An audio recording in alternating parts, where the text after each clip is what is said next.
So, punta naman tayo sa sample problems patungkol sa simple interest.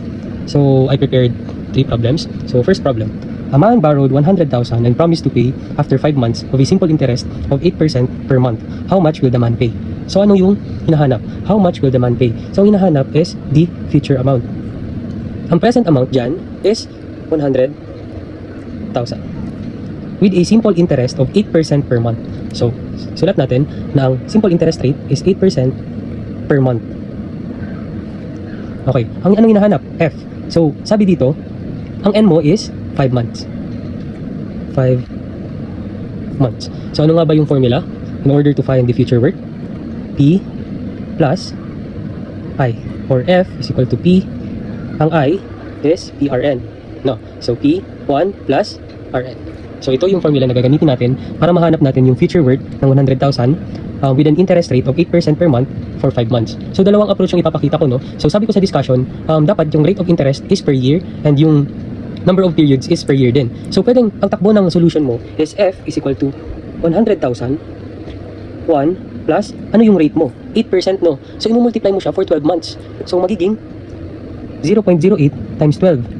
I-multiply mo pa siya sa number of period. So, 5 months lang siya. So, i-multiply mo siya by 5 over 12. Tama? Or, pwedeng ang formula mo is diretso mo na siya. Since parehas naman siya ng unit, ito, 8% per month, 5 months, pwede mo na siya madiretso. Bakit? As you can see, minultiply mo siya by 12, dinivide mo siya by 12. So, pwede mong diniretso. Kapag, pwede mo siyang diretsohin. So, ang dating ng formula mo na, ang magiging equation mo na lang is 100,000. Multiply mo sa 1 plus, yung rate, ano yung rate? 0.08 times ilang months. Since ito per month, so ilang months to? 5 months. Okay. So, ang answer for the problem number 1 is 100,000 plus 1 plus 0.08 times 5. So, ang answer is 140,000. Pwede pala, sa calculator pala, pwede mo siya, for example, 8. Itong percent, shift, opening parenthesis, so 8%, parehas lang siya. Ayan. Kung ayaw mo na i-convert yung percentage, ito, naka-percentage kasi, kung ayaw mo na i-convert sa decimal. So, pwede siya sa calculator. Okay. So, ang answer for problem number 1 is 140,000. Ito yung kailangan niyang bayaran after 5 months with an interest of 8% per month. Okay, nakuha? So, let's proceed sa problem number 2. An investment of 200,000 for 36 days earned 3,588 after deducting 20% withholding tax.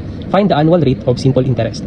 Mapapansin nyo pala kapag ang problem is simple interest or compound interest. Kapag simple interest, usually sinasabi siya, no, simple interest. Okay? O kaya makikita mo din siya sa rate, okay? Simple interest rate. So meaning, ang gagamitin mong formula is for simple interest din. Okay? So, sabi dito, nag-invest ka daw ng 200,000 for 36 days. Ang na-earn mo, ito, 3,588, ano yan? Ito yung interest mo. Pero sinabi dito na after deducting 20% withholding tax. So meaning, itong 3,588, hindi ito yung buong interest na na-earn mo. Dineduct na dyan yung 20% withholding tax. So ilang percent na lang ito ng interest? 80%, tama. Okay?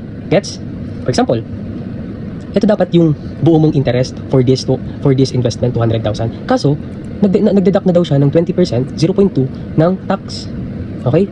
So, magiging 0.8 na lang siya ng interest mo. Gets? 0.8 na lang siya.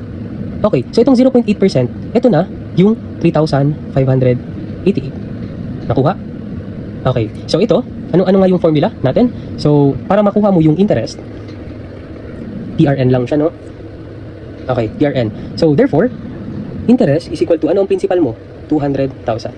200,000. Okay, so ano ang rate mo? Ang rate mo, yan ang hinahanap, no? Annual rate. Okay, so, lagay natin as R lang, no? R. Tapos, 36 days, wala naman sinabi. Mapapansin mo din, kapag ordinary or exact, yung gagamitin mo for simple interest, kapag may date. Or kaya sinasabi siya, no? So, kapag walang sinabi, i-treat mo lang siya as ordinary. Sa ordinary, simple interest, 1 year is equivalent to 360 days. So, therefore, 36 days. 36, i-divide lang natin siya by 360. So sabi ko kanina, itong 3,588, hindi siya yung interest mo na nakuha dito, no? Ito yung deducted. May deduction na dyan, yung tax. So therefore, pwede natin i-assume na itong 3,588 is 0.8% of the interest. Okay? Nakuha? Okay. So 0.8 siya ng interest ito. Ito, 3,588. So from this equation, makukuha natin yung total interest. Okay, kunin na muna natin yung interest para bago masalpak natin dito. Okay, so ang interest natin is 3,588, divide natin by 0.8. Okay, so ang interest pala natin is 4,485. Okay, ito pala yung interest natin. No? So ito, yung E, lalagay natin sa equation na to.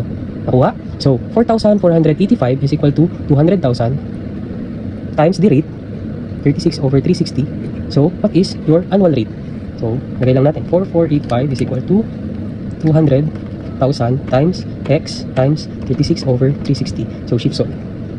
0. Sabihin natin 2. Okay. O, yun na. 0.22, 0.22425.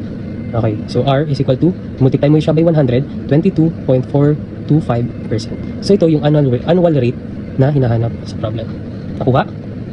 Okay. So, let's proceed to our last problem. Determine the exact, ito, sinabi siya, no? Exact simple interest. So, meaning, let's determine if kung leap year ba siya or normal year. So, determine the exact simple interest on 5,000 for the period from January 15 to November 28, 1992. If the rate of interest is 22%, determine the accumulated amount. So, anong hinahanap? Determine the exact simple interest rate. So, ang hinahanap is interest rate. Mali. Exact simple interest. Exact simple interest. Tama. Exact simple interest lang. Hinahanap ang I, tapos determine the accumulated amount. Hinahanap yung F. Okay, ito yung accumulated kasi principal plus I. Okay, so anong unahin natin? Hanapin na muna natin yung interest. So, yung present worth natin is 5,000. Alamin na muna natin, from January 15 to November 28, ilang days ba siya? Pero bago yan, alamin na muna natin kung leap year ba ang 1992 or normal year, 1992. Okay, so kanina, na-try na natin siya, no? Yun pala yung example ko. So, let's try ulit. 1992. Divisible by 4 ba siya? Yes. So, meaning, itry na muna natin if divisible by 100 ba siya? 1992 divisible by 100? No. So, therefore, leap year siya. Gets? Okay. Pero kapag hindi siya divisible by 4, diretso siya, normal year. Okay. So, 1992 is a leap year. So, therefore, kapag leap year, ang February natin is may 29 days. Kuha? Okay. So, from January 15, lagay na muna natin dito. Ito yung January natin, January 15 to January 31, ilang days pa yan? So, therefore, we have 16 days. Sa February naman, 29 days since leap year. January, February, March, 31. April, 30. February, March, April, May, June, July, August. Hanggang kailan? November, September, October, November. 30, 31, 30, 31. August, 31 din, no? January, February, March, April, May, June, July, August. So, 31 parehas. Is 30, 31. Sa November, hanggang 28 lang. So, 28 lang to. So, ilan ang number of days lahat? So, compute natin. 16 plus 29 plus 31 plus 30 plus 31. 16 plus 29 plus 31 plus 30 plus 31 plus 30 plus 31 plus 31 plus 30 plus 31 plus 28. 318 days. Tama ba? Tama. So, we have 318 days. Okay. So, meron na tayong number of periods. So, meron na tayong number of periods. Ano yung formula in order to find the interest? PRN. Okay? So, meron tayong, if the rate of interest is 22%, ang R natin is 22%. So, ang I, principal, which is 5,000, R, which is 0.22, N, which is 318, over, ilang? Since leap year, 366. Okay. So, compute natin. 5,000 times 0.22 times 318 over 366. 955.74. 955.74. So, ito na yung exact simple interest. So, hinahanap pa yung determined accumulated amount. So, F would be I, 5,000 plus 955.74. 5,955.74. So, ito yung magiging sagot natin. So, thank you for watching.